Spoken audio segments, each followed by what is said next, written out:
Welcome to Tuesday's Tips from So Very Easy. My name is Laura. I do have a quilt block that wants to stretch and distort out of shape, even though you know you have the seam allowance correct and it has been cut correct. Well, it could be the iron as your culprit. Irons are designed to get very hot. They have a lot of steam and, well, they're heavy. That alone can distort your fabric. The heat and the moisture on the fabric will relax the fibers. Then when you hit it with a little bit of weight, it can stretch that fabric out of shape. So if that seems to be happening, try to pull in a travel iron, because a travel iron is a lot lighter. And let me show you the differences. Now you can get a lot of different kinds of travel irons. This particular one is called Go Iron, and well, it really does look like a miniature iron. The sole plate is a non-stick sole plate. It has an option for steam or non-steam. You can put your water in the reservoir here, and you can adjust the temperature. The other thing that's nice is it does have a little setting here, so you can change the voltage if you really are going to travel with it.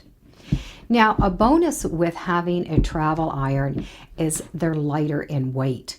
The lighter in weight is good for a couple of reasons. Number one, well, it's easier on your hands and your wrists when you are going to be pressing a lot of seams. Also, the weight alone is not going to stretch your fabric, so having a lighter iron makes it convenient for that. So I've taken two blocks together and I've sewn them, and they're both the same. And I've pressed the top one with the Go iron, and on the bottom one I pressed with the very heavy hot iron. And you can see that the bottom has slightly stretched compared to the top, because the heat and the size alone on the big iron is very hard, because you press your seams flat, and then we take the iron and we press it this way. And by doing this motion with the iron, with the heat and the steam, it stretches the fabric in this direction.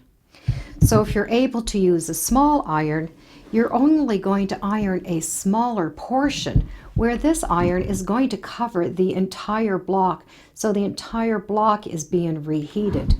Where a smaller one, you're only going to hit a small area that you need to be pressed. You don't need the entire block to be pressed. You only want that seam to be pressed in the direction that you want. So you can take your big iron, turn the heat down, but you still have the weight. You can start with the small one. Well, it saves your hands and it already is set to do a nice small seam.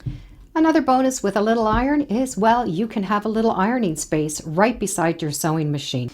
So there's the difference between a large iron and a small iron when it comes to distorting and stretching your fabric. So is a small iron going to replace a very large iron? No. It's still nice to have that large iron so you can press your fabric the first time before you actually do the cutting. Because it's a bigger surface, it's going to press it a whole lot quicker. But it's also nice having a little one so that it doesn't stretch your fabric and it's a lot easier on your hands. Thank you for joining me today on Tuesday's Tips from So Very Easy. Feel free to subscribe, and as always, come on back and let's see what we're sewing next time in the sewing room. Bye for now.